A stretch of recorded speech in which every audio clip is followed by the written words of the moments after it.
सोचो छोटा बच्चा, उसको बाहर बैठा के, अच्छा पढ़ाई में इतनी रुचि कि बाहर बैठ के इतना ध्यान से पढ़ता है। एक बार मास्टर ने इनको बोला इधर आओ, ये ब्लैक बोर्ड पे सवाल तो सॉल्व करके दिखाओ।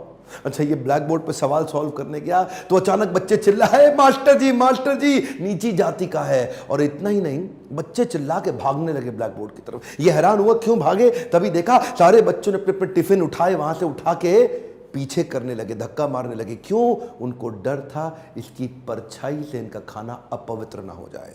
ऐसे कई छोटे धक्के इसको लगी। पानी एक बार कुएं से क्या पी लिया, इतनी मार पड़ी इसको, इतना फिजिक, एक छोटे बच्चे को सहनी पड़ी इतनी मार। एक बार रिक्शे वाले ने रिक्शा से उतार दिया, बोला तू नहीं बैठेगा रिक्शे में। क्यों? क्योंकि रिक्शे वाले को बीच में पता लगा कि ये नीची जाति का है। और उसके बाद उससे बोला तुझसे डबल पैसा लूंगा और फिर रिक्शा भी अब तू चलाएगा। वो नीचे चलने लगा, रिक्शा भी। जानते हैं उस समय केवल छूने से नहीं, परछाई सबसे दिक्कत थी इनकी। और परछाई तो छोड़िए, इनकी आवाज सुनने से भी लोग सोचते थे कि अपवित्र हो जाए। ये जो आवाज से अपवित्र, परछाई से अपवित्र, छूने से अपवित्र, ये दर्द जो उनको सहना पड़ा, ये दर्द इनकी जिंदगी में बहुत बड़ा रोल प्ले किया आगे चल के इनकी लीडरशिप को बिल्ड करने में। जानते हैं संस्कृत नहीं पढ़ाई जा रही थी, बोलते संस्कृत तो ब्राह्मणों के पढ़ने के लिए, तेरे पढ़ने के लिए तो है नहीं, स्कूल से निकाल दिया जाता। तो सायाजी महाराज गायकवाड़ नाम के एक राजा वहीं हुआ करते थे, जिन्होंने इसकी तकलीफ को समझा और वो इनकी तकलीफों को पहचानते थे। बहरहाल इनकी पढ़ने की इतनी इच्छा को देख के उन्होंने इसको स्पॉन्सर किया, स्कॉलरशिप दी ताकि ये जाके वेस्ट में लंबी पढ़ाई कर सकें। देखिए ध्यान दीजिए, बात आज की नहीं है, बात 110 साल पुरानी है। 1908 1909 उस समय एक सबसे निचले पायदान से उठा हुआ महार जात का लड़का जाकर के इंटर करके आया इंग्लिश में मुंबई से। उसके बाद वहीं बीए करी, पॉलिटिकल साइंस और इकोनॉमिक्स में। रुका नहीं, तुम मुझको यहां नहीं पढ़ने दोगे, मैं जाऊंगा दुनिया की बेस्ट यूनिवर्सिटी में, रोक के तो दिखाओ। और वही स्कॉलरशिप लेकर के निकल गया न्यूयॉर्क, कोलंबिया यूनिवर्सिटी जाकर के उसने पहले तो एमए करी, पॉलिटिकल साइंस, इकोनॉमिक्स, हिस्ट्री और सोशियोलॉजी में। उसके बाद पीएचडी करने निकला। यहां नहीं रुका, लंदन स्कूल ऑफ इकोनॉमिक्स चला गया। लंदन स्कूल ऑफ इकोनॉमिक्स जाके वहां एमएससी किया, उसके बाद लॉ की पढ़ाई किया, फिर उसके बाद डॉक्टरेट किया, किताब के ऊपर अपनी थीसिस लिखी। ये वही किताब थी जिसके ऊपर आगे जाकर के रिजर्व बैंक ऑफ इंडिया को बनाया गया। महाराजा और बड़ौदा से उनका प्रेम इतना था ना, वो जो सायाजी गायकवाड़ जिन्होंने इनको स्कॉलरशिप दिया था, पढ़ने में इनकी मदद करी थी, दुनिया भर में पढ़ के उनका प्रेम भूले नहीं, वापस उनके पास आ गए।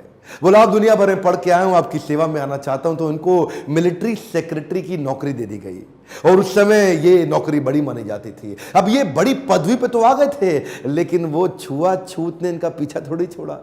वहां भी जो सरकारी पियोन होता था ना, वो उनको फाइल दूर से फेंक के दिया करता था। बोला तू नीच जात का है, आज गद्दी पे बैठ गया तो क्या, दूर से फाइल फेंकते थे, उसके पास नहीं जाते थे। उनको खाने के लिए बोलते थे बाहर जाके खा। आज भी वो कुएं से पानी नहीं पी सकते थे, इतनी एग्जॉल्टेड पोजीशन पे। बाबा साहब अंबेडकर की तकलीफों का सिलसिला थमा थोड़े ही।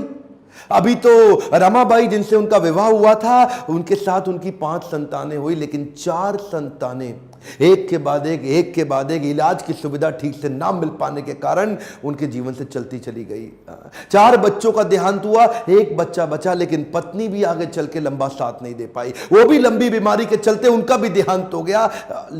बाबा साहब अंबेडकर जो अब इस समय कोई भी आदमी टूट सकता था, जिसका अपना स्वाभिमान ही खत्म हो जाए, लेकिन ये क्या किए, ये साथ साथ अपने देश के लिए लड़ते रहे और घर की तकलीफों से अपने आप को रुकने नहीं दिया। सत्याग्रह पे निकल गए। 1927 के इस महान सत्याग्रह में ये जिद पे अड़ गए कि सब दलितों को कुएं से पानी पीने का अधिकार दिला के रहूंगा। सार्वजनिक स्थान है, किसी का प्राइवेट नहीं है, जो सरकारी स्थान है, वहां पे एक इंसान दूसरे के साथ पानी क्यों ना पी सके। देखिए गलत तो एक्चुअली हो रहा था। जो दलित औरतें थी ना, उनको साड़ी भी पहनने का, पांव को ढक के उठा के साड़ी पहननी पड़ती थी। इन्होंने पहली बार अधिकार दिलाया, पूरी नीचे तक आम औरतों की तरह पांव को ढक के साड़ी पहनने का अधिकार। उसके बाद बोले कम्युनल इलेक्टोरेट की मांग कर दी इन्होंने।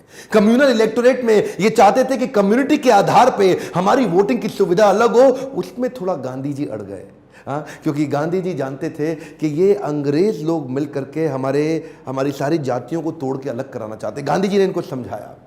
देखो क्या बोले अंबेडकर जी, मैं आपको रिजर्वेशन दिला दूंगा, मैं आपको बाकी सब मदद करूंगा, सब करूंगा, लेकिन अलग नहीं करते। अब जातियों के आधार पर अगर देश को अलग किया तो मुझे स्वतंत्रता नहीं मिल पाएगी, मैं अंग्रेजों से लड़ नहीं पाऊंगा, मेरे साथ खड़े होके मेरी ताकत बनो। वो जब अंबेडकर नहीं माने तो गांधी जी ने फिर उनको रिक्वेस्ट की और उसके बाद अनशन पे बैठ गए गांधी जी। बहरहाल अंबेडकर उस समय उनके सामने बड़ी दुविधा आ गई।